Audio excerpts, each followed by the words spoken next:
Thank you, Mr. Speaker. My question is for the Premier. What role does the defeated Liberal candidate in Perth-Wellington have in the government? Does the Premier think it's appropriate for that individual to be making public announcements of new funding for municipalities when the area's elected MPPs have yet to be officially notified? Well, Mr. Speaker, I can tell you that there are many people across this province who have run in elections, have been defeated, and then go on to do other things, Mr. Speaker. Sometimes they go on to work with government. Sometimes they go on to work in municipal governments, Mr. Speaker. Sometimes they go on to other business. But I can tell you that the former candidate in Perth-Wellington has been very much a supporter of the policies of this government, Mr. Speaker, and he is a very strong community advocate for that part of the province, Mr. Speaker.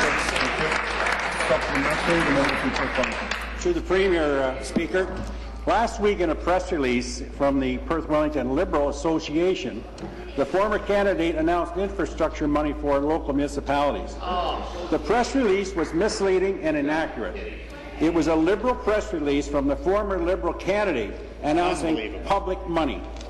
Is that part of the job description for staffers working on the public dime in the office of the Minister of Agriculture? If not, what are you or the Minister going to do about it? Good question. Well, Mr. Speaker, again, I will say.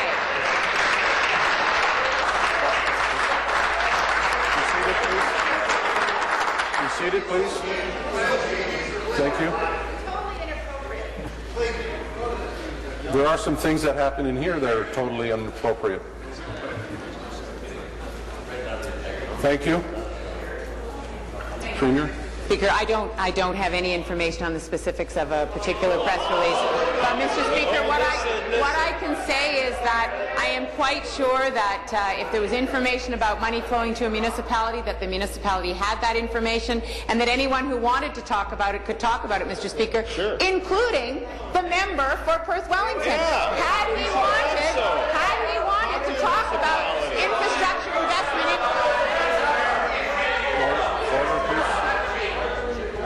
Order, please. Stop the clock.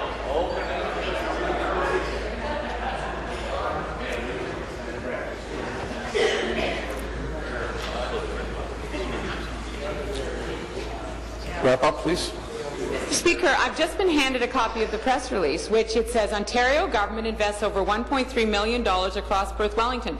Mr. Speaker, this isn't an announcement. This is a statement of something that is happening. And as I said, if the member opposite wanted to talk about what investments were being made in his riding, Mr. Speaker, I would think that would be a very good thing to inform his riding about the benefits of...